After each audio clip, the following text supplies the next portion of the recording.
All right, what's happening, real filmers? I'm here at the 2015 GI Film Festival, and I have here with me Emmy Award-winning director Mike Edwards of the selection, The Forgotten Angel of Bastogne. That's quite a mouthful, man. How you doing? Thanks for having us. All right, no problem. Well, first off, I understand that this is a film about someone that I, didn't know too much about myself. So can you talk a bit about the process of how you came on board with this film? Sure.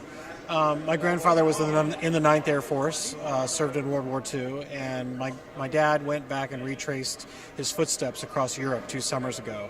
Ran into a military historian in Bastogne who had basically been researching this story for many years. It starts out with the HBO miniseries Band of Brothers. In episode 6, there is an African nurse who appears very briefly in episode 6. Right. And the doctor says, "Who is that?" And they answer, "Anna, the nurse from the Congo." Sure. Well, her name's not Anna, her name is actually Augusta Chiwi, and this documentary is the true life story of her life. All right, cool. So with that being said, I know that there were quite a bit of researchers that were involved with this film. So can you talk a bit about that process of getting, everyone on board to, find out about this nurse? All the credit goes to Martin King, the military historian who found her, found out about this story, and Mike Collins, who is his researcher. They were the ones who approached us to do the film. So they had already done the research. They had already spent, multiple years of their lives going to all the town halls in Brussels. There's hundreds of town halls, and Martin went to every single one of them to try to find her.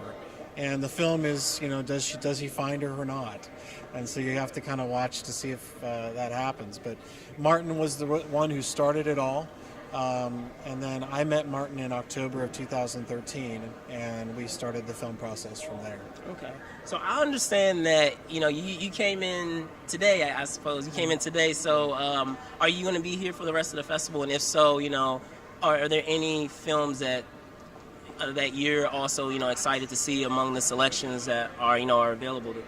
Yeah, there's a couple of them. There's one, and I don't remember the name offhand. It's about Vietnam veterans, and I don't remember the name offhand, but I wanted to see that tomorrow. So I'm going to spend the day here tomorrow. We've got some family stuff over the weekend we've got to do, so I got to go back home.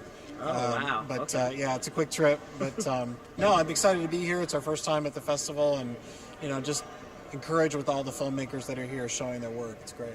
All right, great. So lastly, now that you have this film, going, I guess you have it going through the festival circuit. What would be what's the next project that you're working on? Is it going to be another documentary that's in that vein of the military, or do you think you're going to branch out into something else? We have my next film is going to be about a good friend of mine who actually directs a prison choir in a maximum security prison. Wow. In the state of Tennessee. I've been working on the pre-production of the film for 5 years with her. Her name is Tina Hutchinson, a dear friend of mine. But the story of the choir and how the choir came to be and what has occurred with the choir and her involvement in those women's lives. Most of the women that are in the choir, or I guess a large percentage of them, I would say, have life sentences. So it's a fascinating story. So that's next on the docket. Okay. All right. Well, Mike, thank you so much. I appreciate it, and enjoy the rest of the festival. Cool. Thanks so much. There you have it, real filmers. Till next time.